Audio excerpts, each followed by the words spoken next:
Good morning, everyone. Welcome to American Scouser's morning coffee or tea with American Scouser on a Monday morning where we are grumpy as always. Grumpy is here in all his glory. It's Monday, dude. It's a shift. He puts in a shift every Monday morning. Otherwise, yeah, I mean, it was a good Sunday. Pretty stressful morning, like really stressful morning. And then, it's horrible when you go from a Liverpool stress onto a Fenerbahce stress, but somehow Fenerbahce game was less stressful. I was kind of expecting the other way around. I was prepping myself for the late morning game, but either way, we get the 3 points. Matusz is here, the Polish prince in the house. What's happening? Not much at all. Yeah, we are here another week, another moment to begin panicking before the next game, and so we just take it one game at a time now. Dude, I am so torn about this game yesterday, but it has definitely been the maddest I've been at the team. Like on Wednesday, it was more Oliver, not really as much the team. Yesterday, I mean, like a couple of the players, like, man, we'll talk about it, but like, what did Nunez really do yesterday? Like, I really want to know. Like, there has to be a footage where you can just go and watch Nunez and what he's doing, and then you can figure out. Like, it could be, you could throw a basketball player in there and be like, yeah, you're just gonna run around kind of thing, and just go towards the ball at times and stuff, and they would have done the same thing. I just did not understand what he did. I think most of my anger was towards him, especially towards the latter part of the game. But I mean, we'll look at the stats, dude. I mean, it's kind of like crazy when you look at let me share this one first. Yeah, I mean, you can easily tell which one is which even in this silhouette. So this is the first half. Yeah. Right. And you're like, we're cruising, it's under control, 2-0, just don't concede a silly goal, and we should be in good shape, kind of a thing. But okay. And then this is like the second half, and you will see suddenly the Reds just retracting, and there's a lot of green on there. Did they almost act like the game was over as well? Like, what we felt, you knew Wolves were gonna kind of have a crack at it. Nothing to lose, really. But I mean, I know if the third goal comes, this game is probably over a lot faster and stuff like that. But what do you make of that change from half to half? I don't know. It's tough, right? It's tough to say because on one hand, you need to have these kinds of results to win a league. I think people made comments in the Discord saying, Man United won many a league with performances like this, right? Yeah. It's all about the 3 points at the end of the day. The most important thing is that it doesn't become a consistent problem that you start seeing. Now, Everton last minute goal to tie it, and then the last, I'd say 20-30 minutes after Mo's goal that was disallowed for being offside, there was nothing else that was going on towards our side of the pitch. So maybe I can't say exactly what it is. Maybe there is a level of complacency that kind of creeps in, because I think based on the differences between what we've seen from Klopp and Slot's team is that Slot's teams like to take their foot off the gas, kind of control the game as much as they can. But what backfires on you is if you do take your foot off the gas and you become more complacent and you will allow that pressure to come in, the more pressure that comes in, the more you are expected to chances to give up, right? And I think this is what was the stat? This was the first time in 15 years that Liverpool had not had a single shot on goal in an entire half at Anfield. Yeah, it's that's crazy. It's absurd. Shot. It's absurd. I mean, when you think about, if Mo stays onside, right, that's a goal, 3-0, it's all over, right? If Jota stays on his feet and doesn't fall for no reason, that could be another goal, right? And then you're back in it too. So all in all, it wasn't an inspiring performance by any means, right? It was not a great performance, but we're still 7 points clear of in a year where we're supposed to be rebuilding, right? any one of us would have cut our hands off if you offer that up. No, but I don't want to keep going back to that. I mean, here's the thing. This is like the weird thing, right? The first 10 weeks of the season, you're like, it's just get the 3 points right now. You can play ugly. It doesn't matter, right? You're like team building, new guys blending in, blah, blah, blah. Not that, it was the case for us, but for us, it was the manager. But I'm just saying, you do this as a fan, I think, every freaking season. The first 10 games, you're like, oh, it's the important thing right now is getting the points and stuff. And then the last 20 weeks. So there's only like really like in the middle 3-4 weeks where you expect good play, it feels like. Because then you're like, all that matters is 3 points. And at the end of the day, that is, and I agree, Sparky says you have to be able to get ugly wins. And I do get that. And then Aaron says, take the points, not impressed. Mind you, you're not, I mean, the only reason Arsenal fans are happy probably yesterday and today are because they felt like it looked like Liverpool was not invincible. Yeah. Because if they looked at their game, that didn't look so hot either. And I thought that was going to be both games on paper looked like a cakewalk. So clearly there is no, I mean, we already knew this, but nothing is won on paper. But that's where I'm torn at. Like, do you get worried about, and Sorzi says this, yeah, Slot said in the post-match that the Everton game kind of, they more had like PTSD, especially once it became 2-1, here we go again kind of a deal. And I kind of get that, right? But like, do you worry about the play at all? Does the performance, like, does it matter? Like Sorzi says, it doesn't matter now. Like I say, apart from like 4 weeks in the middle over there, we really don't care about performances. At the end of the day, get the 3 points. We're 1 week closer to the goal, one less game for Arsenal to close the gap. Yeah, I think performance is important, right? Because players build off of the confidence, off the momentum of good performances. If you string several bad performances in a row, that does creep into the rest of the team. We've seen how that bleeds throughout the entire team, and we saw like last year, right? How all that happened. But we did have some injuries last year that did also affect the mentality and all that. But at the same time, Wolves, I think credit to them, they've got more talent than what the table suggests. Yeah. I do think that, they want to avoid relegation, so they're not going to just sit down and take it, right? I think we have to remember that these are professionals who want to play. And then when they're playing against teams like Liverpool, when they're playing against teams like City, like Arsenal, like they're going to be at their best because they want to make a statement. They want to take points away from the teams that are at the top of the table, right? So I think sometimes from our point of view, maybe the players kind of play down to competition and don't necessarily play as well as we would expect them to, because it's not City that they're playing. It's not Arsenal that they're playing, right? So I think we'll see a different response against Villa, because I think that's a game where if you can win, you go 10 points clear.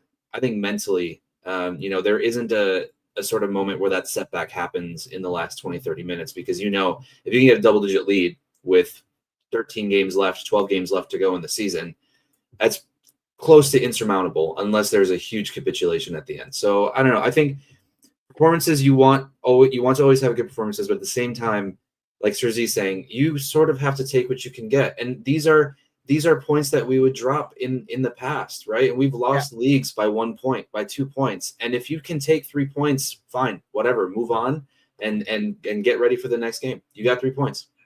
This is a good therapy session. We should have done this yesterday, because I was, dude, at one point, I mean, Angie was shocked. And, that says a lot when Angie is shocked, because she's seen some like reactions. So like I was about to kill someone, most likely Nunez more than anybody else. But yeah, I get that. And I think, yes, at the end of it. But you know what my thing is? I think I expected us to this season, and I think we talked about this last week, like approach these games with a bit more slotness.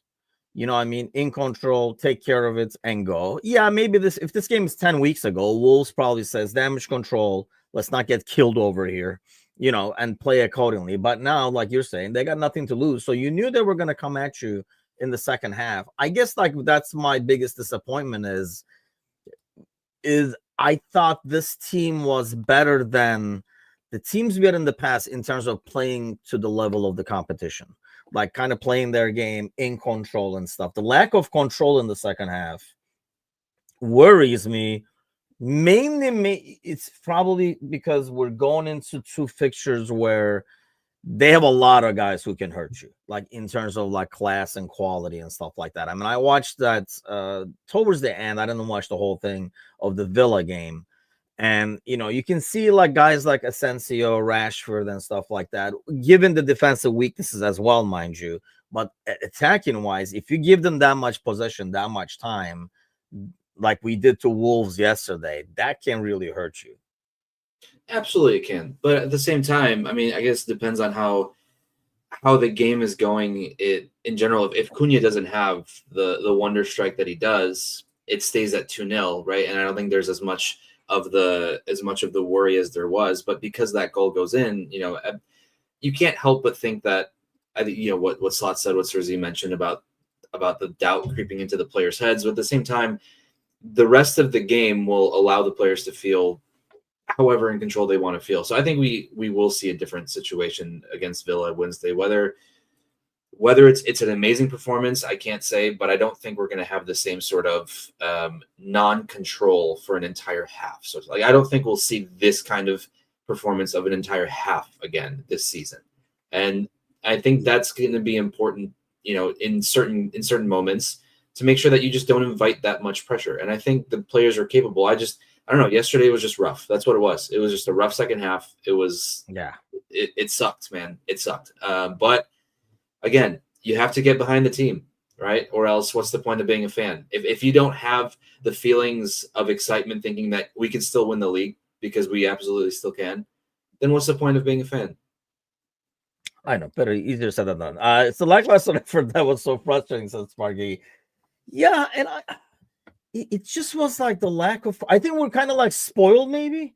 Like even like guys who kind of value the possession of the ball were making like really, really silly mistakes and giving the ball right back. It was just like, can we just hang on to this? And I'm sure that's not what Slots wanted either.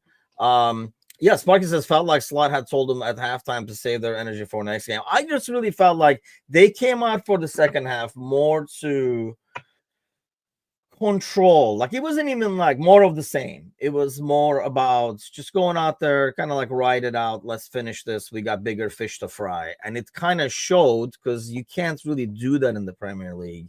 And once you get that, like you said, a goal, but you're kind of asking for it if you give that much position and that many shots and you're not threatening at all.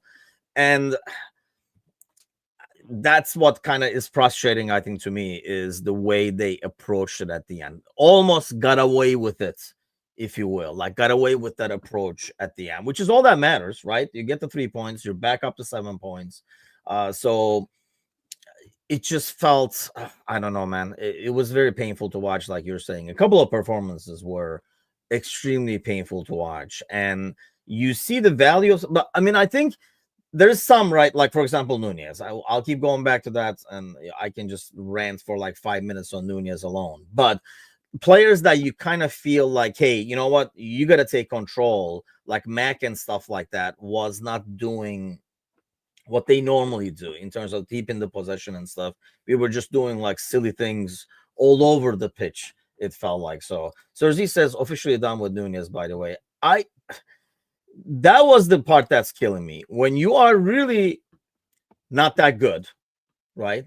And your biggest strength, your perhaps only strength, is the effort you put into defending, running, pressing, and stuff like that. And you don't do that.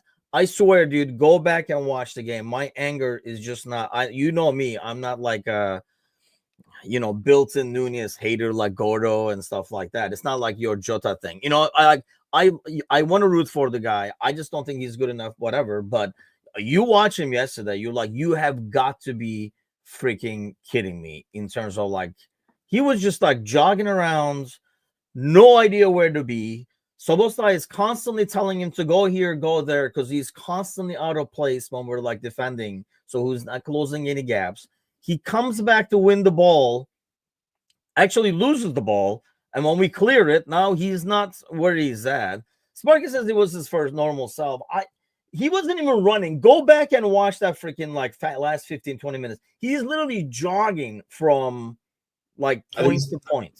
I think Sparky's saying he wasn't his normal self Oh, because he wasn't. Sorry. he Yeah. was told to maybe jog around instead of run around. But yeah, that one's always going to be. I think the Nunez pill is just difficult to swallow because we have to take into consideration the money that we paid to get it. If this was a $20 million, $25 million purchase, we wouldn't be having these same sort of conversations. I think we would still have conversations about the effort, but it wouldn't be as upsetting or as frustrating because we didn't spend 70, 75, 80 million on the guy, right? I think that has a lot to do with it because I think we're more forgiving in that instance to players that we bought for less because there's an expectation that comes with a price tag. And unfortunately for Nunez, he hasn't reached the heights of that price tag, even though to his credit, he has had dozens of goal involvements, right? It's not like he's not involved, but when he is missing, you feel it missing. Sometimes, like when I complain about Jota and he's missing, it doesn't necessarily feel like he's missing, but he's just missing on the pitch. Whereas for Nunez, you can feel when he's missing on the pitch because you don't get anything that you usually expect to get out of him. I don't know if that makes sense.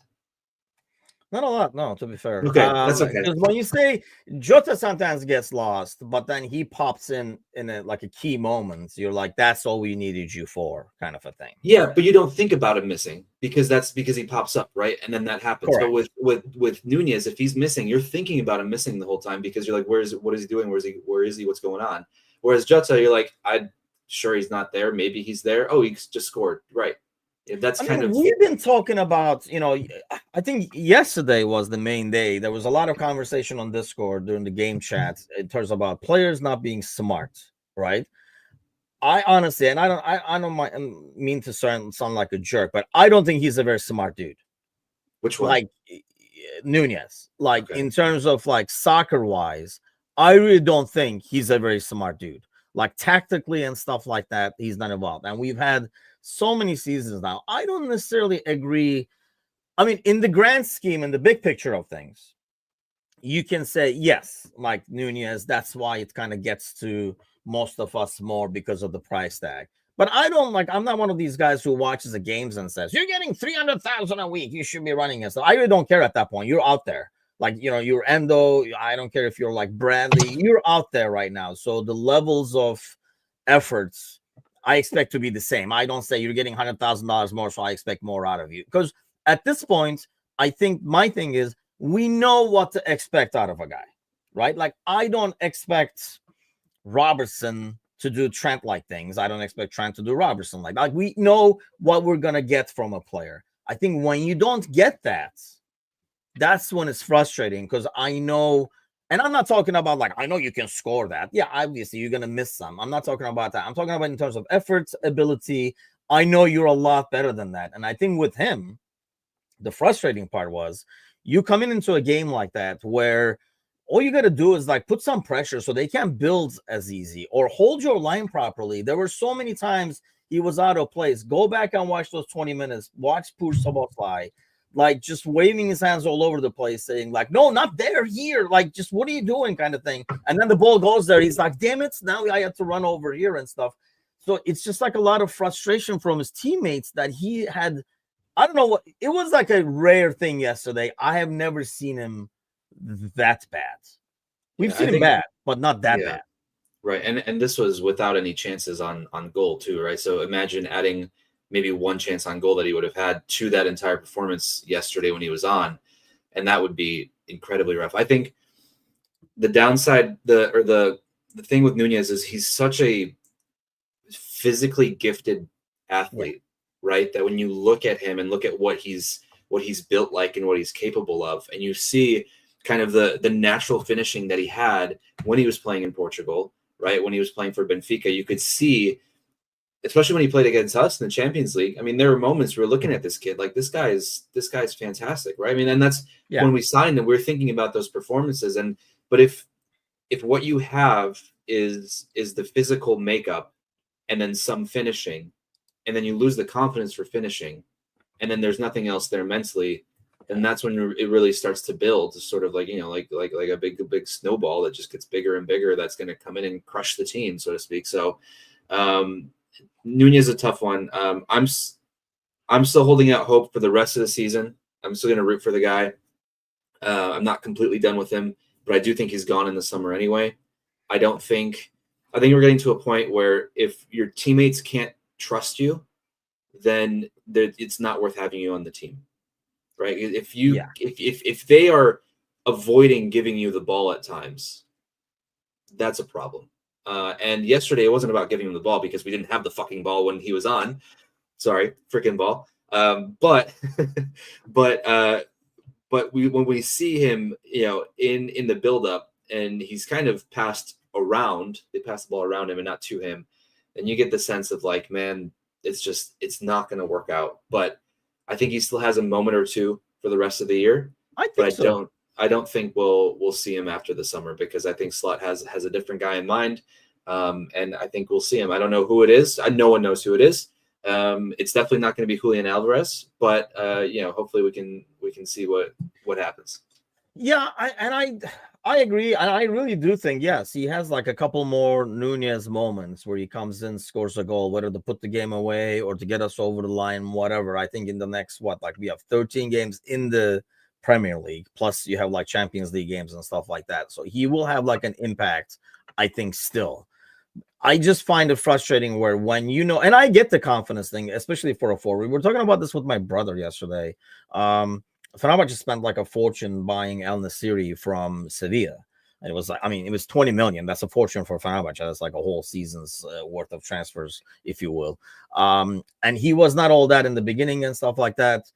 But the dude has literally been on fire for the last 2 months, and now it's almost like Jota, like there are situations where you're like, yeah, that's gonna be a goal, because the situation. Mo has had runs like that where he just takes like a one-timer where you probably should be getting a first touch first, but that confidence basically makes you do things that are even above your normal average. But here's my thing.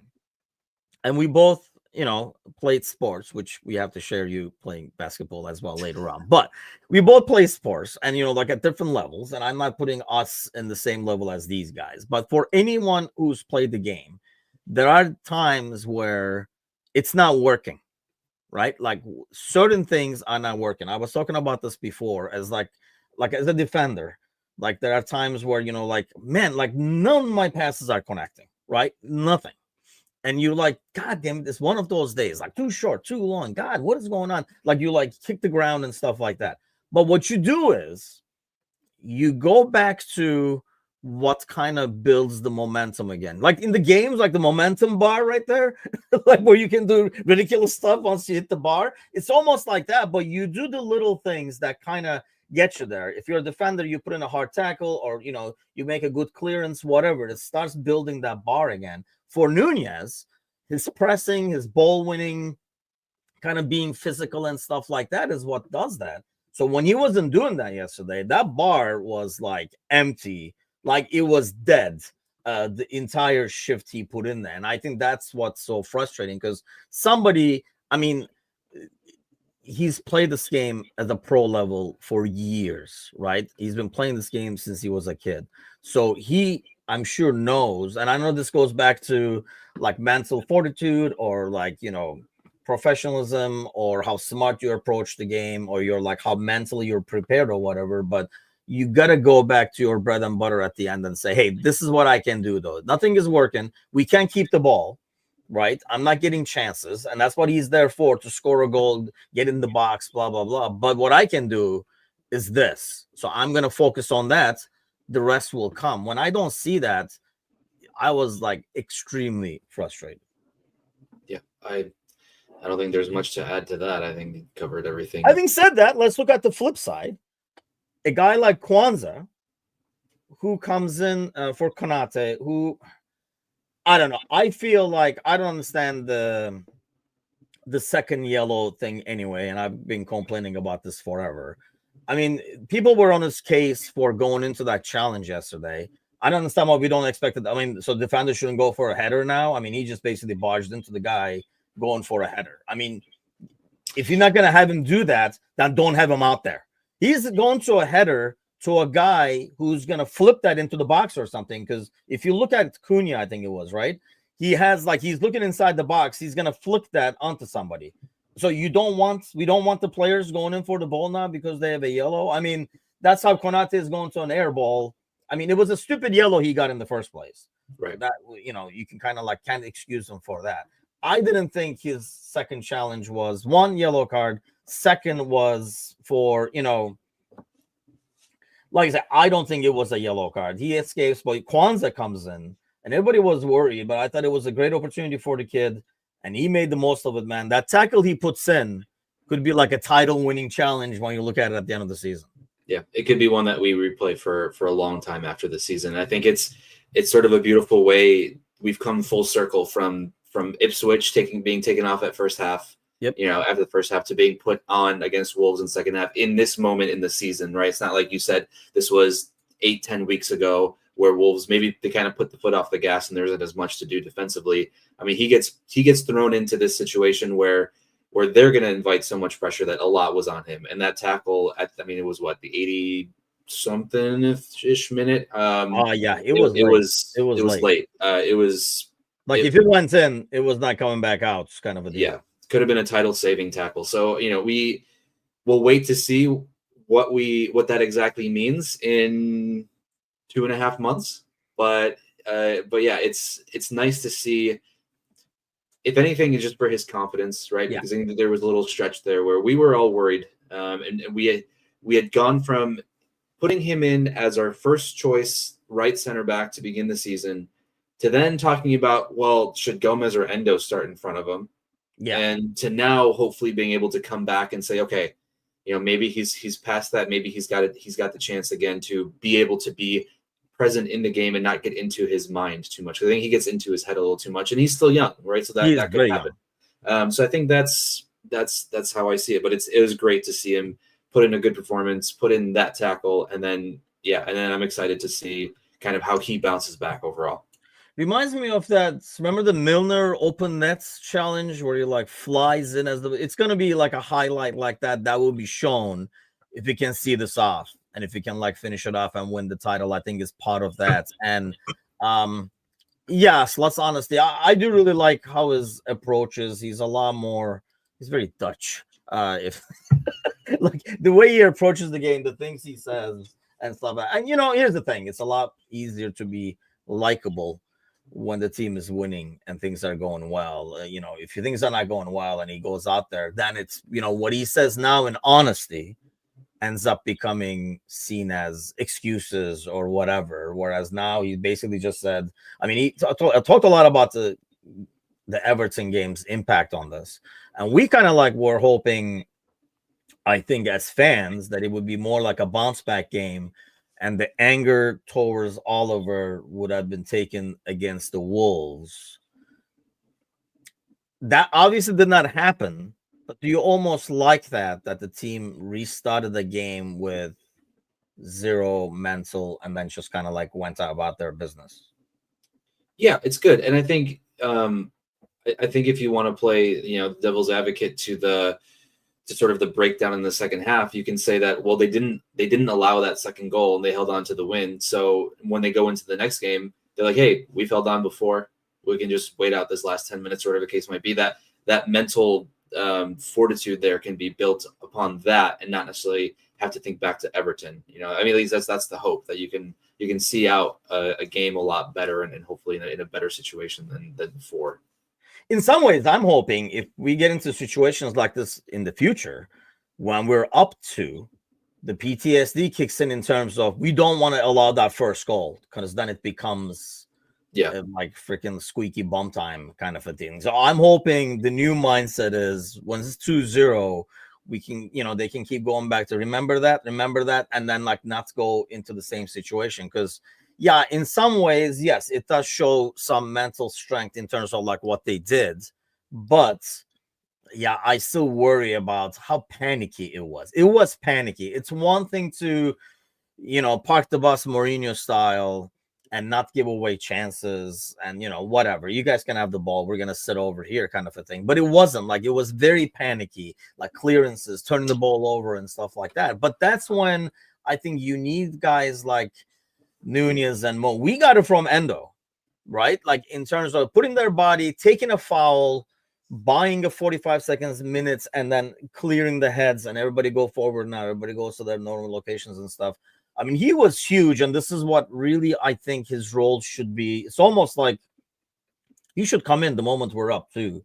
In the second half, he should be an automatic sub in the 60th minute or something like that, and not to wait for these moments. I think he deserves to come in the 60th as the 8th, 9th inning, man. Get the closer in there, and then like play it out. No, 9th inning, no. Baseball reference from you? That's disgusting. That's disgusting. What are we doing here? What are we even doing? Can't believe this is where the morning show has gone to. Timothy making baseball analogies. God bless America. It's like taking a knee. No, it's not. See, that's why it's not a good analogy. This was a good analogy with the closer. Yeah, but it's still very weird. I know a lot about baseball. It's wasted brain cells as far as I'm concerned. It just feels weird hearing you say it. Sorry, what are you gonna do? But a closer? Huh? Yeah, I think. Yeah, throw him out there. Slider. Sparky says that's slow. You know what's slow? I'll show you what's slow.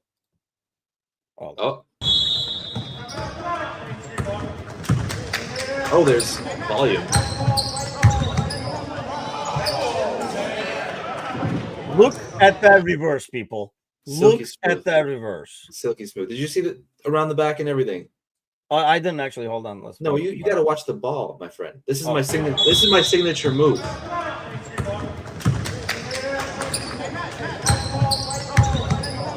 Oh, traveling, huh? That's not a travel. That's not a travel. Get out of here. Oh, yeah. I mean, you do it all as well. Who's recording this, by the way? It's on a tripod. Oh, in just that corner, or is there like one in every corner or something? No, it's just that corner. Oh, so that's why you're playing over there? You're like, if you guys need me, I'm going to be in front of the camera. Yeah, I did not play in the second half. I only played in the first half where you could see everything right by the camera. After that, I said, no, thanks. I'm going to sit the last. I don't mind any of my defensive work on tape over here. By the way, how hilarious is that Anthony is, I mean, okay, we'll make you the Anthony in Spain, the La Liga version. The Real Betis version. Scoring goals for fun over there. After watching that, I watched Fenerbahce play right after the Liverpool game. But, like at halftime, and then it ended, so we watched the last 20 minutes and stuff like that. That is like a sad. And they kept throwing out the stat. This is mind-blowing that Liverpool as a team has more wins than Tottenham and United combined. Oh, I mean, I can't imagine if that's any kind of bets, which I know there's all kinds of crazy odds and bets and stuff like that out there.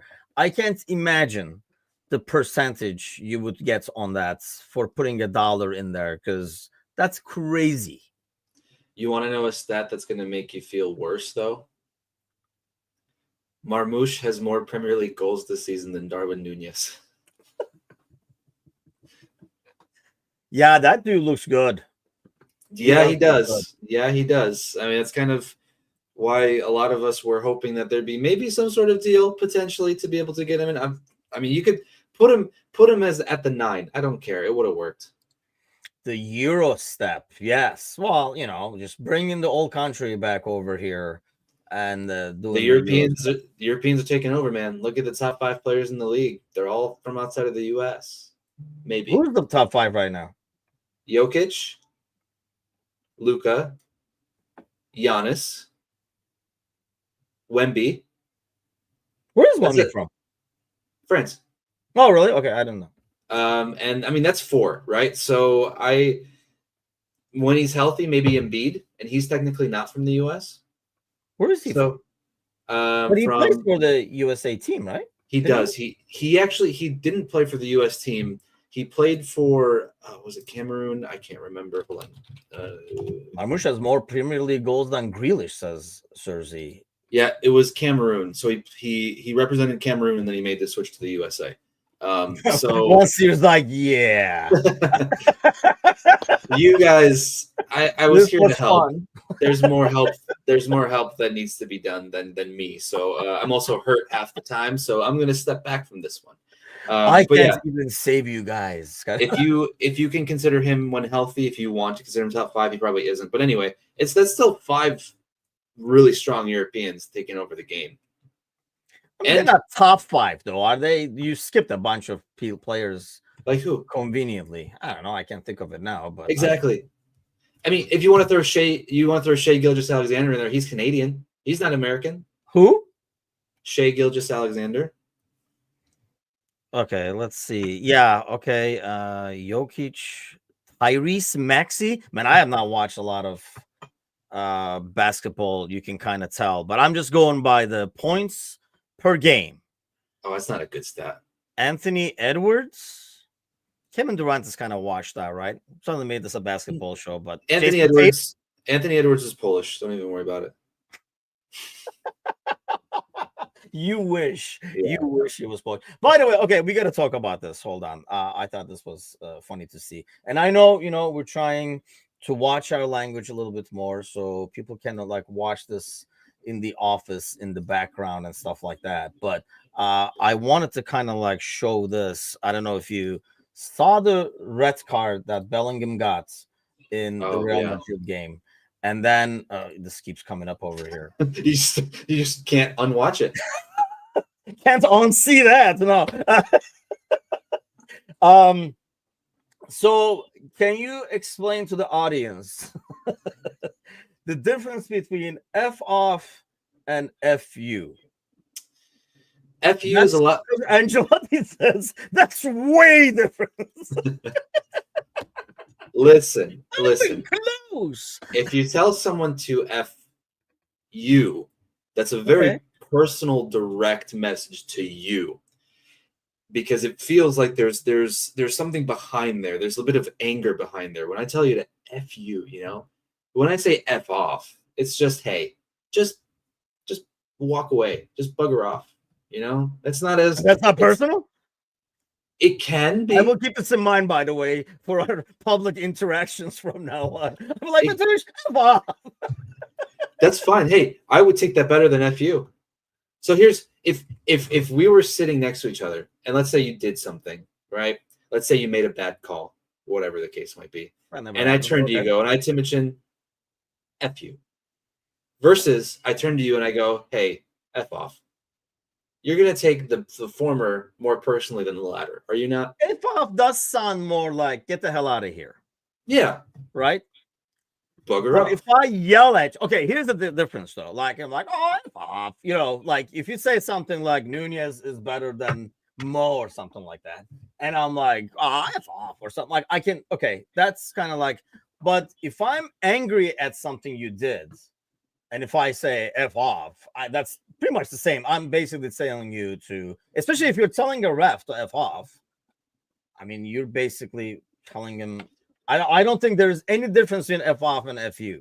F off is a little less offensive, but it can be jovial based on the context. Like I say, if you say Nunez is better than Mo, and I'm like, oh, F off, like we laugh off at me because I know I'm telling you, but if we're in a heated argument and you say something, and if I say F off, that's pretty much the same as.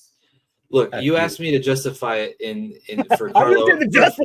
For Carlo, I was explaining it for Carlo Ancelotti here, and I do still think there is a difference. I disagree with you that there is no difference. I think there's a difference. No, I'm not saying there's no difference, but in the moment, like if you're saying it in anger, I don't know, it's 9 and 9.5. I don't think there's as big of a difference. See, the editor can put it into better words than we ever can, but off is dismissive, you is pointed and angry. That's what I said. But I think when you say it angry, it doesn't sound as dismissive. I understand, like it's not like night and day.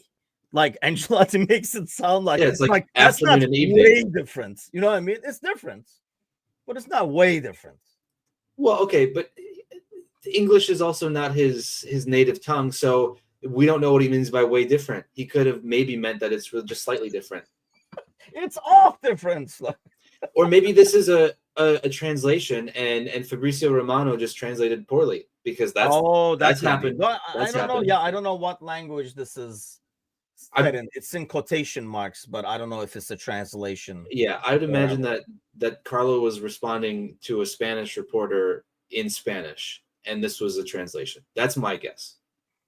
Van Dijk got a 3-game ban. Really? Is that what he said? I can't remember what he said. I don't remember either. I think, well, it was definitely F something.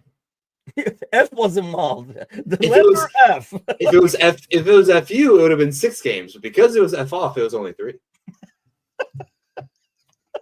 That's I find that like just like crazy, by the way. That he would like, I mean, why even like say that? Like, I know maybe he's probably because it's a direct red, I think, right?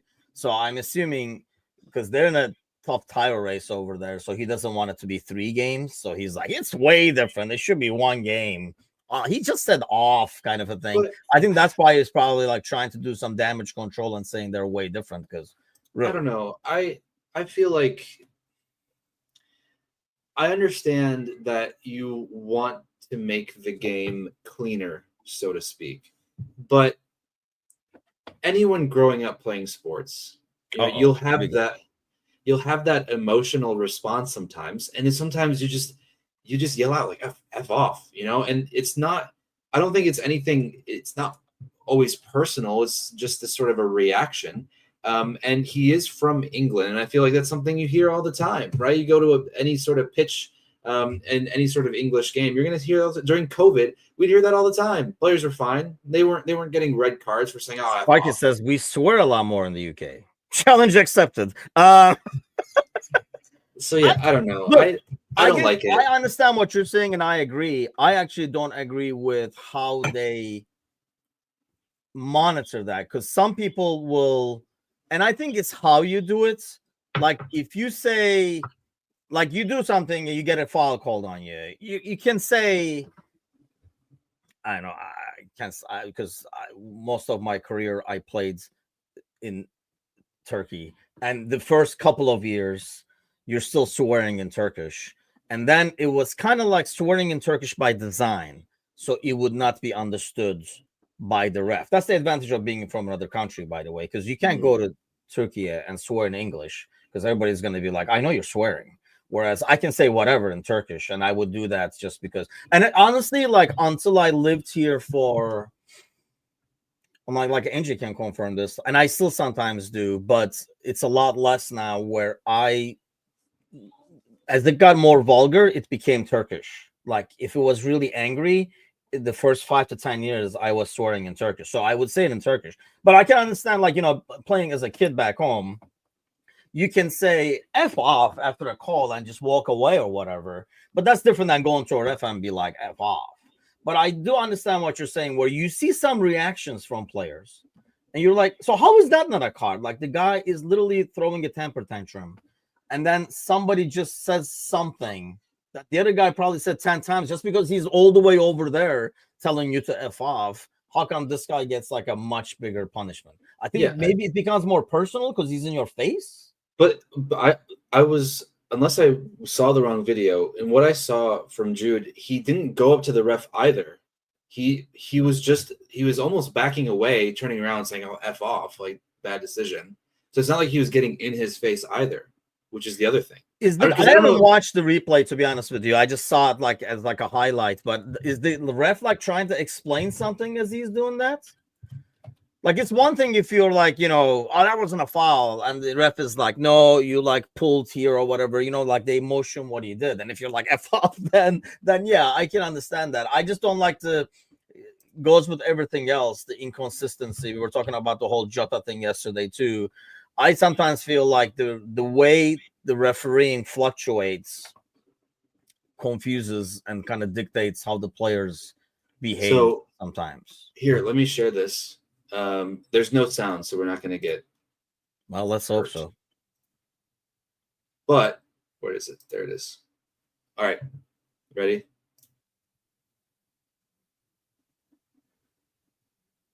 That's it. That's it. And that's a red. That has to be a front to this, where he keeps mopping off. No, because this is where right here he says F off and just turns like that. Just like you're saying, where you're like, oh, F off.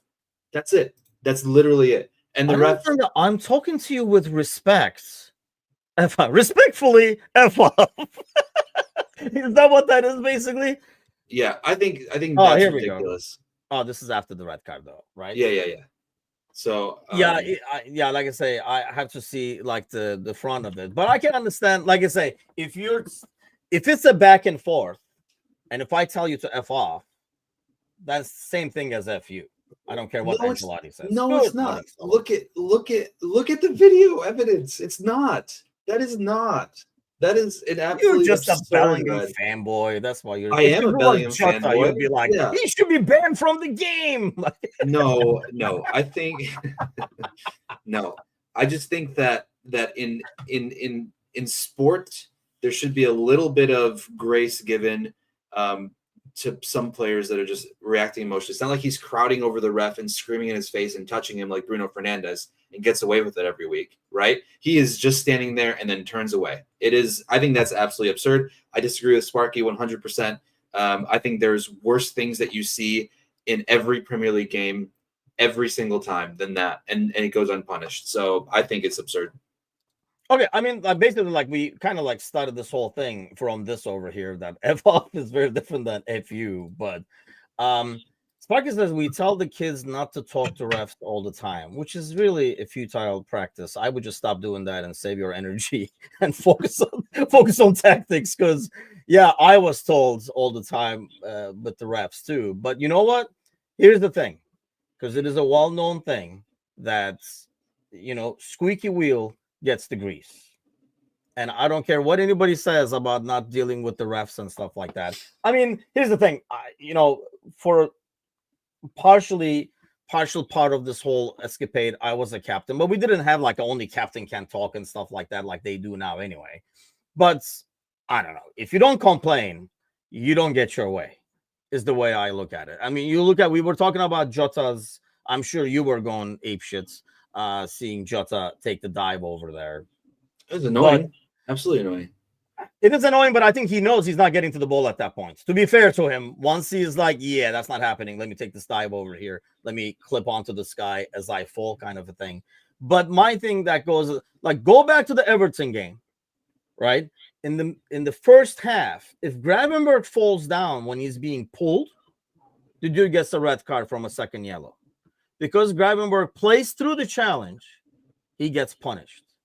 So yeah. I don't blame players. Like everybody blames the players. I blame the freaking refs for basically rewarding players for diving and punishing players by basically trying to play through a challenge. That's why you get the diving, because otherwise you punish the dude. I don't disagree with you, and I think we've talked about that before, where we were only rewarding that kind of behavior based on the calls that are being made. Still doesn't necessarily mean that you can't be upset with a player. I think Jota still had a chance to get to the ball. I don't know. I'll have to watch it back again. But it just looked like he knew there were too many bodies there. He cut to the wrong side, basically, where there was like two guys coming. And I guess maybe part of my frustration is that, maybe he should have just let the ball go to Diaz at that point, because Diaz kind of had a better angle coming in behind him. So that, I think that only compounds the issue. If he was alone, I don't think there'd be as frustrating of a response, because there was no other outlet, but there was an outlet there. So yeah, I don't know. I think what he tries to do is, he knows Diaz is coming on the left. I think he's hoping that, because Diaz is coming over the left, as a defender, you're like, that guy is coming over there too. So he cuts to the right, using him as a decoy, because the guy in front of you is going to kind of like look at Diaz as well. But then he turned into two guys that were actually tracking back as well. And that's why him not getting a card. What do you say about that? If it is diving, if it is not a penalty, this is why we always, you talked about this in the past, that you want cards, but this is where you're like, you can't, there is contact. So you can't necessarily say you dove. You were basically saying that's not enough contact for you to fall. Yeah, I think it's a super gray area at that point, because by definition, if it gets overturned, then there means there was a dive, right? Because the only way it would stand is if there wasn't enough evidence to overturn it. It has to be clear and obvious to Yes. and if it was clear and obvious, then he absolutely then deserves a card, because that's what we've been saying for the past several years with VAR. Like, if there is a dive, why not card them, especially in the box when something gets overturned? So I think he should have been carded. And I'm not saying that as someone who, and I don't hate As someone Jota. what? As I someone don't what? hate Jota. I'm just saying, as someone who isn't the biggest fan of his, he did deserve a card, because that's the end result. He did take a dive, and that's it is what it is. It should have been. And to be punished. fair, watching it live, it looked like a clear pen. Yeah. I mean, all of us right away said penalty. No, like, didn't even think about it. And then once we saw the replay, that's when we're like, okay, never mind. But if you have the angle that the ref has and it's going at the speed that it's going, it's hard not to call that, right? Because it looks like we thought it was a penalty. But let me ask you this: if it was Mo, or if it's like Diaz or somebody like that, do you think Jota's kind of, because of you basically shaming him online constantly, his reputation kind of hurts him there? And if it's another player, it doesn't get scrutinized as heavily. No, I think yes, it depends on the player, but also I feel like in general our players don't dive as much as I've seen from other teams, unless it's just my bias when I'm watching the team and I just think it's always a foul and not a dive. Because we get into this mindset of every time we foul someone else, we're thinking they're diving, but there's no way that we're diving. But if it's someone like Lucho or someone like Nunez or someone like Jota, there might be a bigger chance they're diving than someone like Gravenberch, right? Or someone like Gakpo, right? Gakpo, he's not a name that I think of when I think of dive. When I think of dive, I think of Jota, unfortunately. I think of Lucho. I think of McAllister sometimes. I mean, I think McAllister, for as tenacious as he is, he does like to milk calls quite a bit. Not the one. Yes, not the one knows yesterday. How to get a foul, and that's a skill as well. Yes, and not the one yesterday where he stuck out his leg and people said, "Oh, he faked an injury to escape a card," because his foot was stepped on. I mean, that's what happened. But I think McAllister does anything around his face. He does like to take an extra minute or so. So I think there are players that have that reputation, yes, and that could work against them. But at the end of the day, I think the letter of the law is the letter of the law, and I think that's what's most important. So I am also like recommending a new rule change where we differentiate head injury from face injury. Because you don't really get a concussion from a slap on the face or a finger in your nose or something like that. It depends on how hard that slap is, man. Have you ever been slapped by someone that hard? You see those like slap contests? Yeah, I can see those, but yeah, that's Sparky says the diver is a diver and Jota does a lot. That's what I mean. Like, he kind of does have the reputation. Remember, like, Gordon used to have it all the time, especially when he was at Everton. I feel like it's less now. And yeah, that in Everton game, Kane dives all the time, but he gets rewarded. So that's the thing. I mean, if you're going to get rewarded for it, you're going to keep doing it.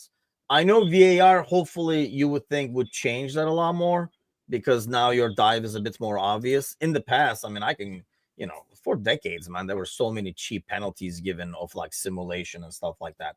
And it says, thoughts on the Villa game. I hope to God Gakpo is available for this one, because I think partially the reason we could not control the ball as much is, and I thought Diaz had a good game, by the way, for all the crap that he gets from like Liverpool fans and especially in our Discord channel. He was the dangerous guy. He was the guy that was giving him trouble. But it sometimes helps to have Gakpo on the left, playing with control, keeping the ball, keeping possession, as opposed to having the Tasmanian devil on the left, where nobody knows what he's going to do, kind of a deal. Because as well as Diaz plays, Gakpo is not going to be the player that tries to dribble around four guys in our own half for no reason, right? Yeah. There was that moment where we're thinking, just Lucho, what are you doing? Just give the ball up, man. There's no need to try and dribble around four people in your own half, right? If you want to dance with the ball outside of the box and lose it up there, fine, but don't do it in your own half. And so I think I think Lucho had an absolutely fantastic game, but I do agree that Gakpo provides more control. And while Diaz may not necessarily be at his best when he plays through the middle, I think that Gakpo on the left, the control outweighs the negatives of Diaz going through the middle. How many minutes? That's what I was gonna check, so I can kind of we can kind of do maybe you know, a little bit of a forecast over here, but I don't see Jota playing back to back full games because did Jota come out? He did come out 64. Yeah. Oh yeah, that's right. So I had to endure 26 minutes of Nunez jogging around. 31 minutes. I think 32. Nice, nicely done. Math. Polish math.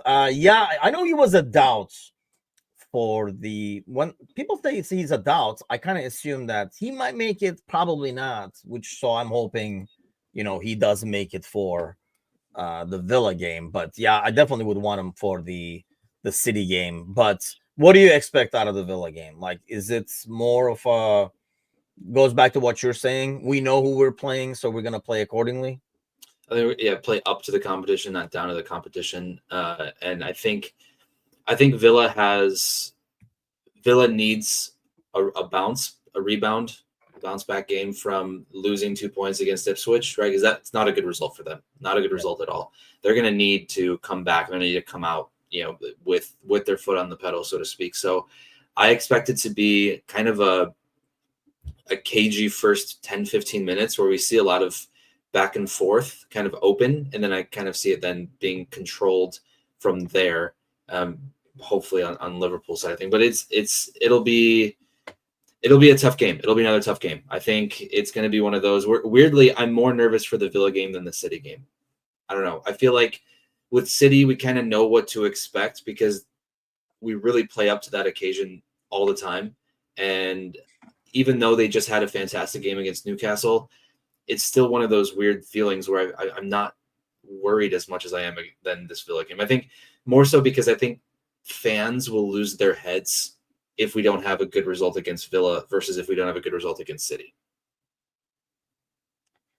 I honestly, yes, that's a good point for one. To answer that connection, I think it's Konate, because I feel like if you have this is more important because if you win this one, in my mind, I would not be as upset with a draw away at City. Whereas I feel like, like Aaron is saying, he's saying both games as draws. That's kind of like a little bit too dangerous there to do. So which mind you, like Arsenal has some tough fixtures coming up too, and clearly they don't have a forward. So it's not like they smash somebody. They're coming. Like it's not like City where you're looking at the rearview mirror and you're like, oh my god, they're coming, kind of a thing. So, but still, I do think, yeah, if you beat Villa, then it kind of sets up less pressure for the City game, and I think that will help us do better as well. Because I don't know how well this team will handle, objects in the like the mirror looking closer and closer and closer, kind of a thing. I don't know if that will cause. They really have not been in this situation where they've had this much of a lead, and as they see it slipping, I don't know. If you beat Villa, we can lose to City, says Sparky. Yeah, City game is a weird one because you can really smash them. You saw what Real did to them because they are really, really vulnerable defending, but they're also good going forward. They have guys. They have a lot of quality that can still hurt you. But if you control the midfield, and they're going to be coming from a tough game midweek as well, going away, and I think they're coming from a disappointment personally against Madrid away. Yeah. I agree, and I think it's going to be an interesting one. I think with Aaron saying draw both games, I don't think that would be the end of the world either, though, because then you think about you're 7 points up right now, right? Let's say you draw against Villa, and then you're 8 points ahead before Arsenal kick a ball, right? Even if Arsenal wins and then you draw, then you're still 6 points up with a game against Arsenal still. Wait, what? What did you do? 2 draws and an Arsenal win. Okay. So you're still at 6 advantage with the Okay. game against Arsenal, right? So I don't think a draw both games is a bad result either. I think we'd want at least 4 out of 6 points for these next 2 games, but I think if we can get 2 out of 6, I don't think it's as disastrous as people might think it is. I mean, honestly, you smash Arsenal at home and you freaking. I think so too. I don't think they beat Forest. I don't know if they'll lose, but I don't think they're beating Forest away. I think Forest gets a result against them. That's a really tough away game there. But by the way, what the hell was up with Anfield yesterday? Was it all tourists? Because it literally felt like a COVID game. Around like 40th minute or so, it felt like a game during COVID where you could hear all the F-offs and FUs on the pitch, like whatever was being said, you could hear it. Literally reminded me of COVID, where all you could hear was Hando yelling at people. So I know it'll be different for that game. So it will be it will be almost like a European night kind of an atmosphere and stuff like that. But that was really, really bad yesterday. That's probably like the worst I've seen in a while. No, you keep saying this, and I know like people always blame. I mean, there have been some like really, really good nights, and I honestly, this is like the first time in a long time, and I was like, holy cow, because if you can't tell from the TV, that's pretty sad because you can literally hear everything that was happening on the pitch. So hopefully that will be a lot better. But yeah, I mean, you beat Arsenal. This thing is over anyway. I mean, all this hinges on them. To make it even interesting, I think it hinges on them beating us at Anfield. Otherwise, they have no shot at it anyway, I don't think, because they're not going on an unbeaten run and we're losing 7 points along the way or 8 points with the goal differential and stuff. So we'll be back tonight. Yeah, Aaron says the Scousers are too quiet. Yeah, it's just basically, no, I'm not buying that. I am not buying that. Your team is up 2-0. Like, what do you want them to do? Like, are they going to start juggling to keep people entertained? Like, we have control of the game. We're up 2-0. Get behind the team or don't go there. Like, I mean, don't blame the tourists taking photos is, I guess, like my thing. That's what gets to me because you can't blame this. Basically, Anfield won't admit it, but Anfield sometimes plays down to the competition just like the team does. Because I guarantee you, if we're up 2-0, control the game against City, it is not that freaking quiet over there, regardless of how the team is playing. So that's just a cop-out for the fans over there. That's not even going to... No, even Aaron has doubts on the bottling now. So we're going in a good direction over here. Monday, grooming day, was getting groomed. Everyone's off today.